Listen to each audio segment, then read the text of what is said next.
Welcome back, everyone. Welcome back to another episode on the KrankyKraft server. It works! Oh yeah, it's Kirak here. It works! It works. It works. Check it out. Last episode, you guys watched me go through hell to try and get this to work for both regular mobs as well as witches. And as you can see, it is working. And it works as well for witches. Oops, wrong one. So, today, we are going to... Oh, what is it? It's a witch. Is it a witch? No, it's a zombie. We're gonna head over to spawn real quick. I probably just need one. Let's use the fortune pick. Fortune. Yeah, that's 3. So I got 3 diamonds out of that one diamond block. What I want to do is buy something from BDA's. There we go. So I only need 15 diamonds. 1, 2. I'm going to go to his little shop at spawn, and we're going to buy a tag. Of all the things that we've done here on KrankyKraft, as well as in the episodes I've put together, I have not used a tag yet. I'll put that guy back. Okay, good. Alright, so I'm going to head over to spawn. You can barely hear it from this far, see? See? So I'm busy doing stuff, and I can hear them over there getting killed. And I can run over and see if they dropped anything. Did they? Did they? Yeah. A little bit of rotten flesh. Put it away. I might actually do what I said last episode and rip out the floor and put a whole bunch of hoppers. And then get rid of these chests, and probably underneath here put a rail system so that they all collect into one of the sets of chests that I have down at the bottom here. So it'll be all automatic. So I might take these guys out here and then set up a rail system right behind this wall that fills up these chests. And then when these chests get filled, I can organize them myself. But anyways, let's get back on track here. I'm going to see you guys over at spawn in just a sec. Alright guys, here we are. Man, that thing is loud. So, we're at BDA's little shop here. Old West Warehouse Wonders and etc. What I want today, here we go, name tags, 15 diamonds each. I want to grab myself one of these guys. So we're going to deposit in this chest the 15 diamonds that it costs. Payment goes here. Name tags, 15 diamonds each. And we're going to grab one. That's even trade. There you go, BDA. I think that might be your first transaction in the store, and I am honored to be your first patron here. Okay. Wow, that looks cool. So we're going to head back. Now, I do have it, as you can see, and I don't intend to use it yet, but eventually when I breed the horses... A little laggy. Eventually when I breed the horses at my base, once I get one that I really, really like, I'm going to name that horse. I don't know yet what to name it. Maybe you guys can put a suggestion in the comments what to call the horse once I eventually find a horse that I like. So I'll meet you back at my base, and I'm going to explain what we're going to work on today.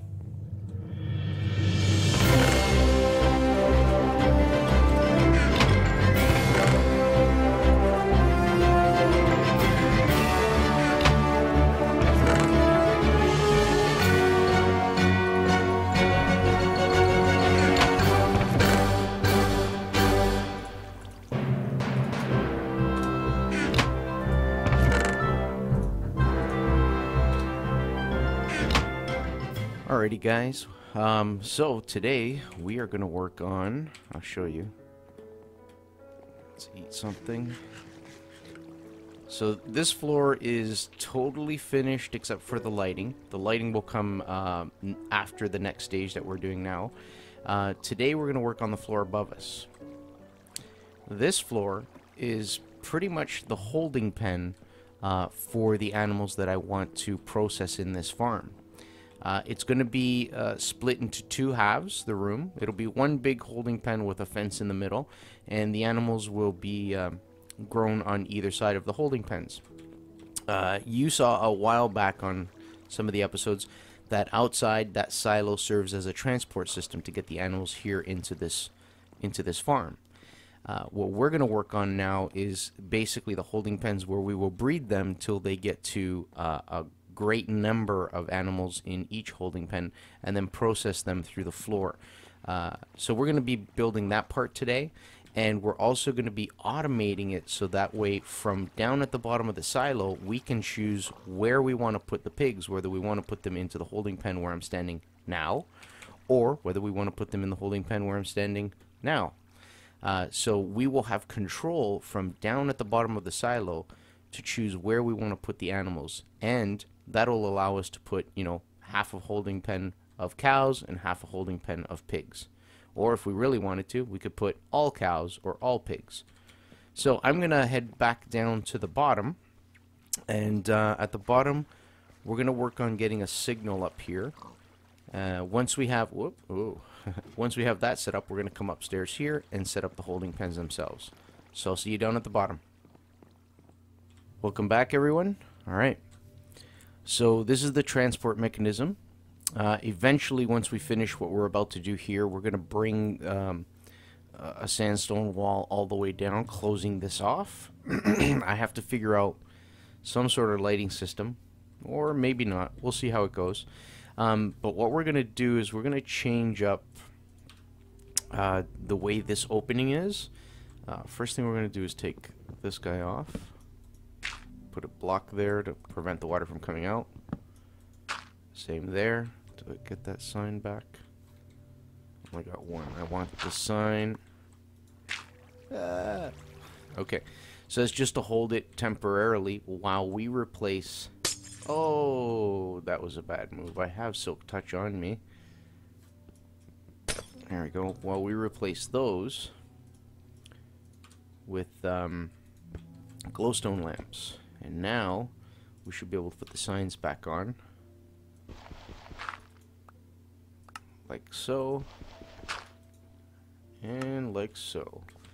So the glowstone lamps are going to indicate to us which side or which holding pen from down here we are throwing the animals in as we transport them up.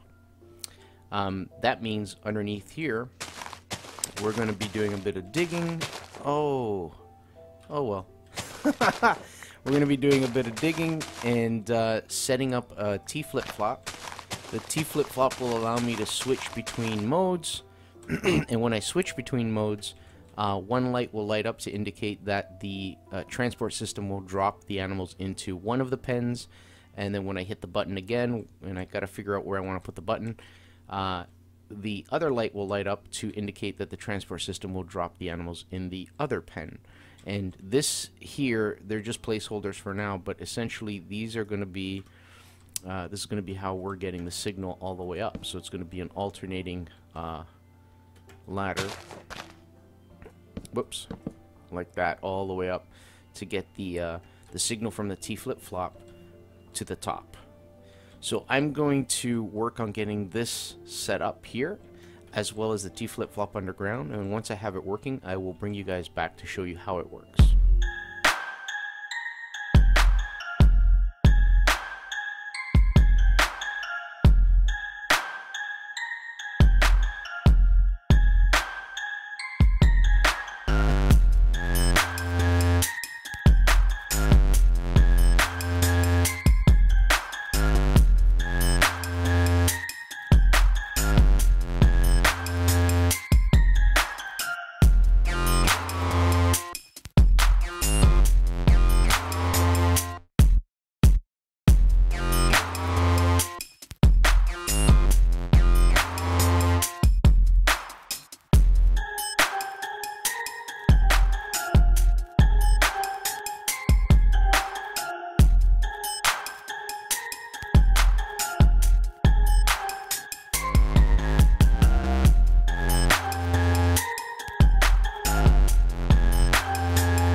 Welcome back, everyone. Hope you enjoyed watching me die there. I was expecting sand to be underneath, and I just came right down here. Bang!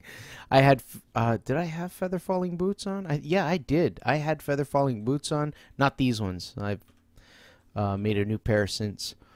And I still died. Anyways, this is completed. So the button's going to live over there. I'm going to cover all this up at the end. Oh, Walden was on. He didn't even say goodbye. Bye, Walden. So this is, I'm going to explain this real quick. Left light means that this is now set up to drop. Oh, he's back. Welcome back. It's now set up to drop animals on the farther side of the farm building. So that's that side, and that would be the further right side, I guess. I was trying to figure out. I ruined the video? No.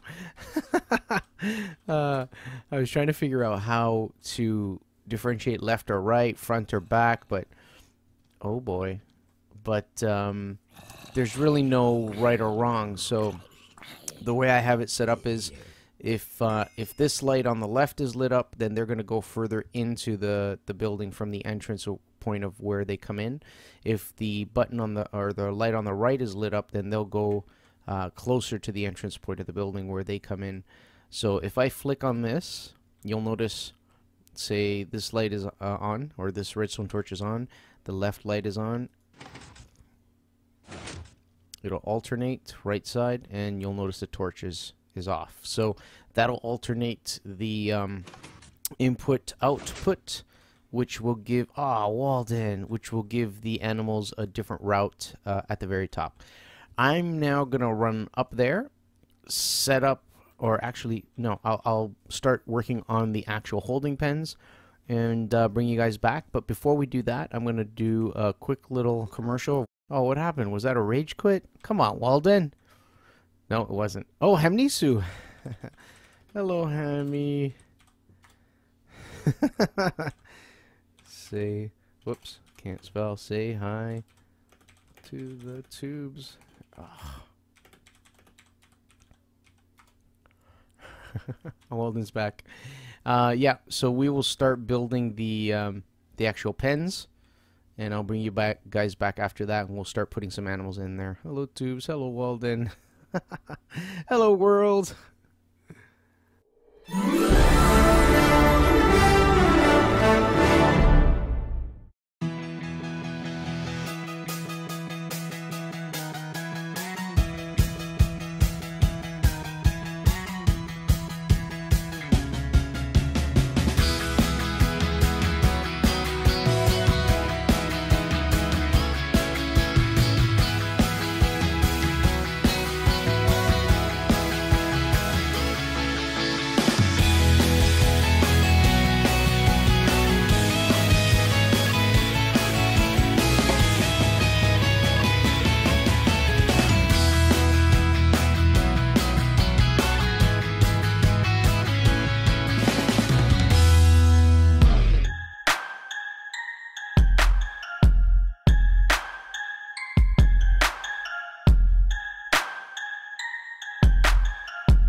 Alright guys, welcome back. So, hope you enjoyed that little bit of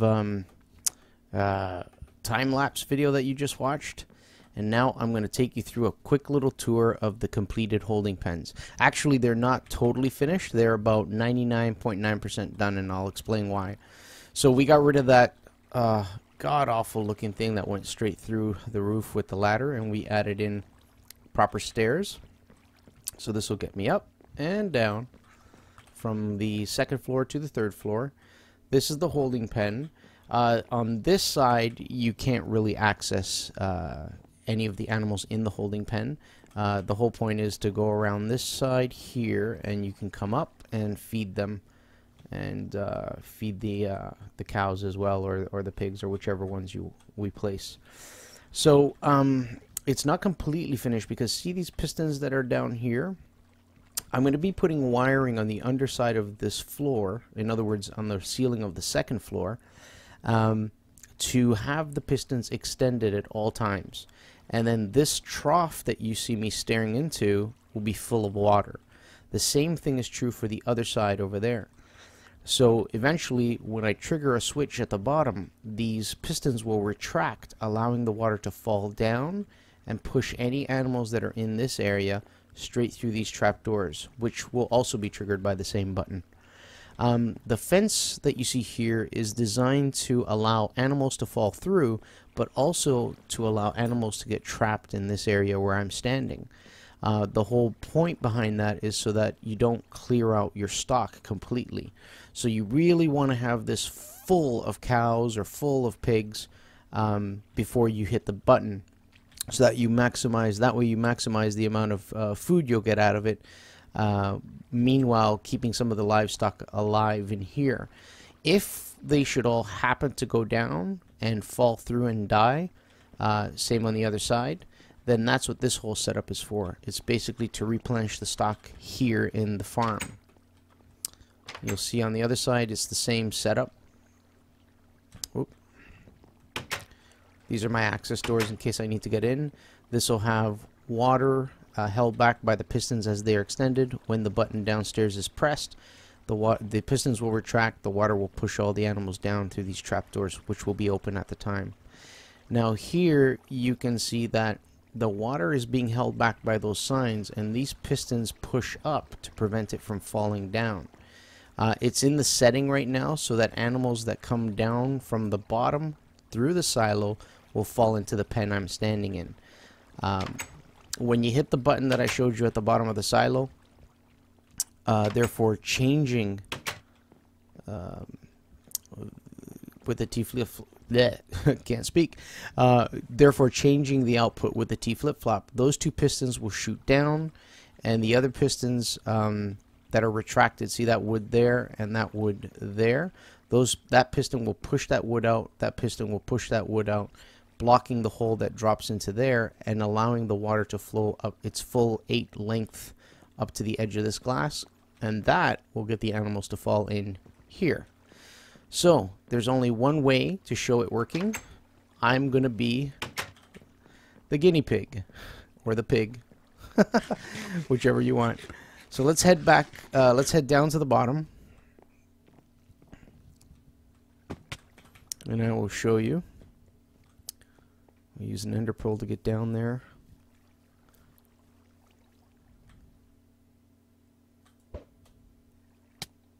Okay, so this open floor can now be sealed up. Let's put a little bit more light in there. Whoops.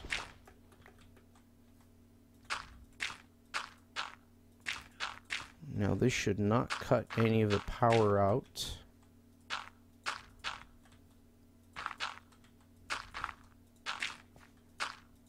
Oh, and I've decided for this episode I'm not going to complete this face of the silo. I'll do that off camera, and then the next time you guys come back it'll be completed already. So this is the whole setup, and right now, as you can see, I have the light on this side, which indicates that when the animal goes up, it'll fall into that open first slot. We're going to go to the furthest extended, so we're going to hit the button. The light should change. That alternates the power current, and now we're going to be the animal and go up. Of course, this part is a little bit on the slow side. Maybe what I'll do is, yeah, while I'm going up here, I'll insert a little bit of elevator music. There, that's better, huh? And believe it or not, the elevator music will be there when the animals come up too. Just kidding. Okay, we're almost there. There we go. So now I'm not touching anything with my mouse. And I should go straight through all the way to the other end. I'll drop one level. Yep, I'm going to look around. See that? And I'm in the pen. So that's how I'm going to get one kind or type of animal. I could even use this to harvest wool from sheep. Of course, it kills the sheep, but if I keep a stock downstairs and then breed them here, it really won't matter because they'll be endless. I could color them all one color. I could color the first two that I put up into that chamber or into that pen one color, breed them so that they continuously make that color, and then at the end I just harvest them with the push of a button. Let's go over here again. Whee! Alright, so now we'll hit the switch. Lights should switch over. That alternates the signal. That allows the pistons up there to change positions. And now, once we get up to the top, after this beautiful elevator music, you'll see that I'm going to end up in the, I guess, the foremost holding pen for the animals.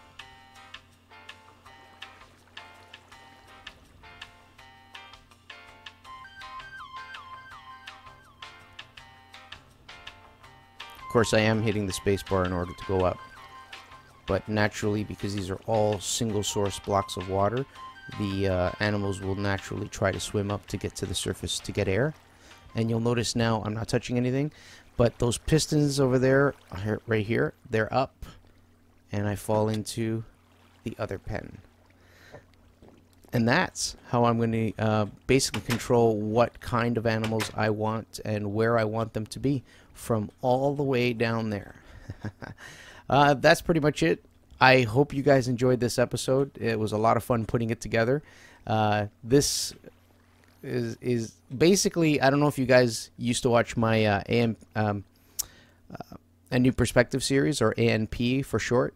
I built like this monstrosity of a machine that was basically process animals in bulk, and I wanted the same kind of thing in a building rather than just in a machine. So I decided to build a building that looked amazing and then try and form a machine into it that does the same thing.